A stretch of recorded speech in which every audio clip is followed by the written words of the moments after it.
The early bird gets the worm, but is it always true? It is for me, but it wasn't always that way. For most of my life, I thought my most productive times were between midnight and 4. What I found was I was tired all the time. I wasn't very healthy, I wasn't getting a lot of exercise, a lot of sun. The rest of the world is operating at a completely different times table than I was. I felt like I was a step behind.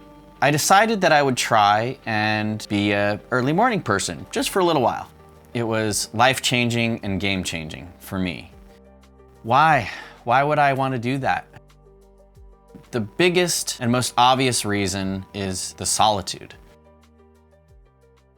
It's quiet. The phone's not ringing. The emails aren't coming in yet. There's nobody on the streets.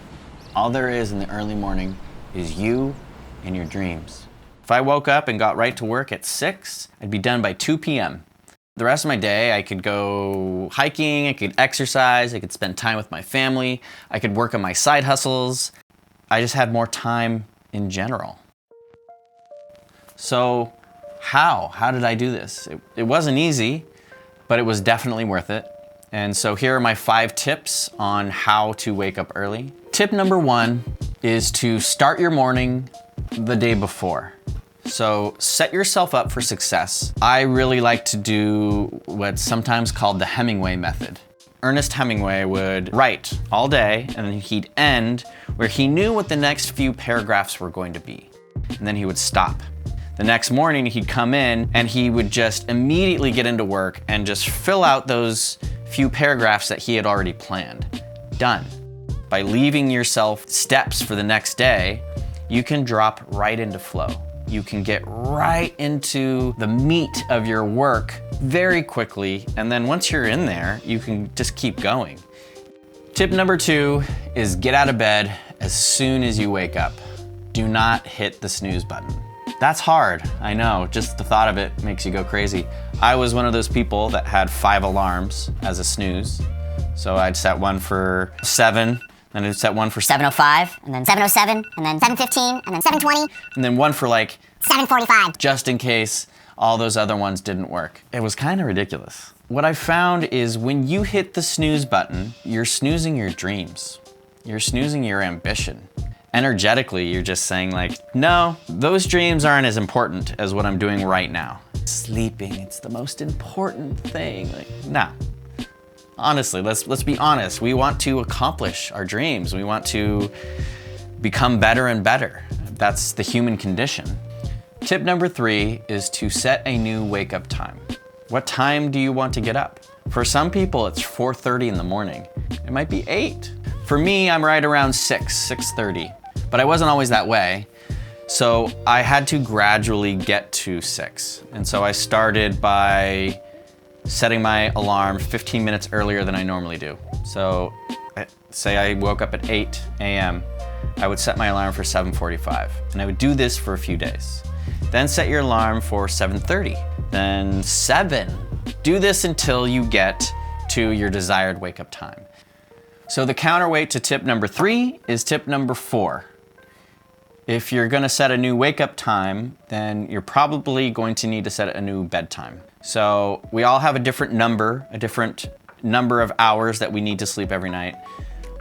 Some people can function on 5 hours. Some people absolutely need 10 hours to survive. Figure out what time you want to wake up. If it's 6 a.m. and you know you need 8 hours of sleep every night, then what's 6 a.m. minus 8 hours? 10. 10 p.m. is now your new bedtime. And when I say bedtime, that's the time that you anticipate you're falling unconscious. It's tip number 5. It's the 10-3-2-1 rule. So 10 hours before your bedtime, no more caffeine. Caffeine has been proven to inhibit your quality of sleep, your ability to fall asleep, and it takes hours and hours for caffeine to get out of your body. It takes up to 10 hours. 3 hours before bed, no more food. You don't want to be digesting food as you're trying to sleep. It will disrupt your sleep and it will detract from the quality of sleep that you can get. 2 hours before bed, call it a day, which means no more work. Stop working at that time and start getting ready for, the night phase. 1 hour before bed is no more screens. This is a hard one for most of us in this modern age because we want to scroll and we want to watch our favorite shows, but even with the night mode on your devices, it's blasting blue light into your eyes, which inhibits melatonin production. So 1 hour before bed, no more screens.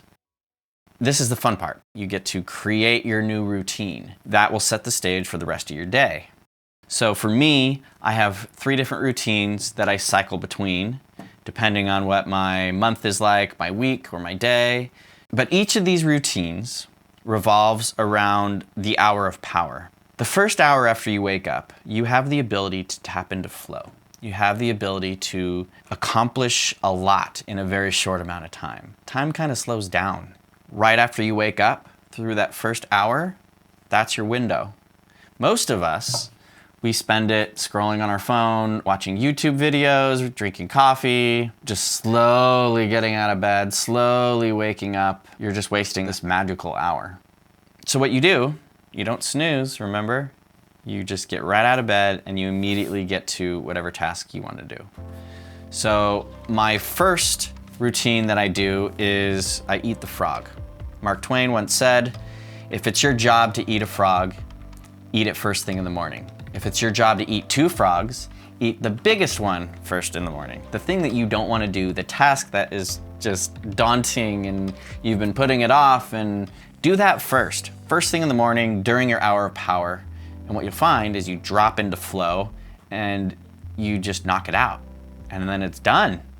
My second routine is that I'll exercise. I like doing this because it's a win right off the bat. Right after I'm done, I've got a very difficult win under my belt, and it sets the stage for the rest of my day.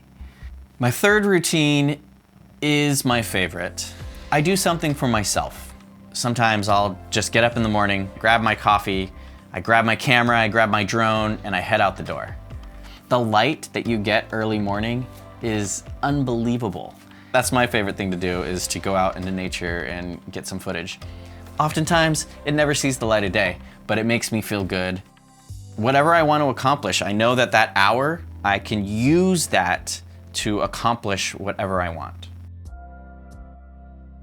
So that is how I went from being a night owl to an early morning person.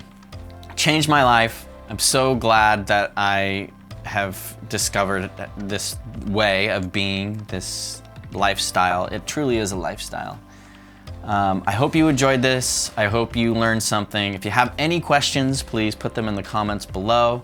Please subscribe. There will be more videos coming out. Ring the bell so you know when those videos come out. I look forward to seeing more of you.